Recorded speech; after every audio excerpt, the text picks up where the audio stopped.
Welch, Senator Lee. Thanks to all of you for being here today. Judge, Mr. Papillon, let's start with you. Got ahead of myself there. Tell me about the Erie Doctrine. What's your understanding of that doctrine? Thank you, Senator. The Erie Doctrine is a doctrine that when a federal district court is sitting in diversity jurisdiction, it applies state substantive law, and it applies the federal procedural law, the federal rules of civil procedure, the federal rules of evidence. What's worse, in your view, invalidating as unconstitutional a statute whose unconstitutionality is sketchy, or upholding a statute whose application is in fact unconstitutional? That's a difficult question, Senator. Obviously, if a law is unconstitutional, it is inappropriate and is something that should, going back to Marbury versus Madison in a different context, obviously. Suppose we're talking about an as-applied challenge. It'll make it a little simpler. Yeah. Can you tell me what you're asking? An as-applied challenge, meaning it's you're not dealing with something that's facially unconstitutional.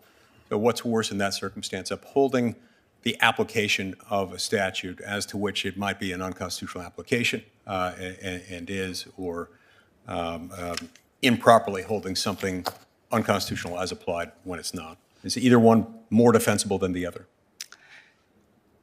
I don't believe either is defensible, so it's hard to, when things are indefensible, it's hard to rank them. So I would say they're both wrong. Yep. A few years ago, there was an executive order issued by Governor John Bell Edwards dealing with COVID in a lawsuit involving Pastor Tony Spell. The pastor argued, among other things, that he was protected by the First Amendment and that the law couldn't apply to his decision to hold church services. When you were asked about this at oral argument, you were reported to have said, quote, "The law is not about one person, whether a pastor or a churchgoer. We're a nation and a state of laws." Would you make that same argument today? Or was that, did you in fact make that argument?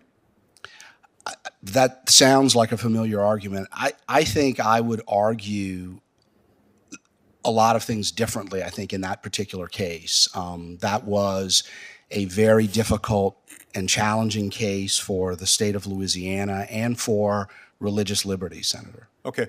You said that sounds like a familiar argument. Sounds like something you might have said. In other words, yes.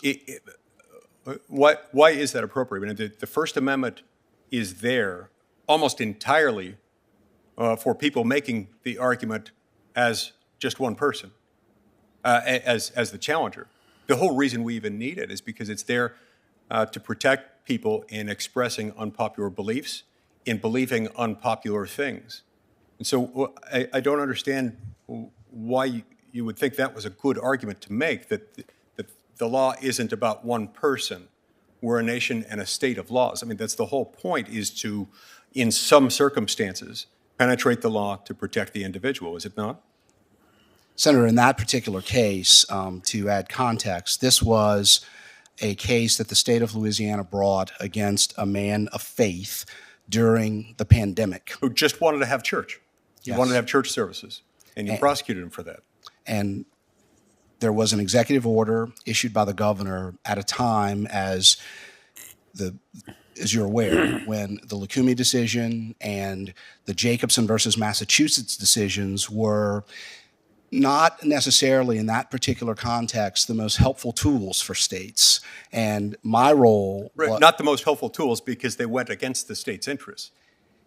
In some contexts, but in other contexts, the Fifth Circuit, for example, used it in another way. And so when states were forming their response on the ground, it would have been wonderful to have, for example, the benefit of Tannen versus Newsom at the time that this prosecution was brought.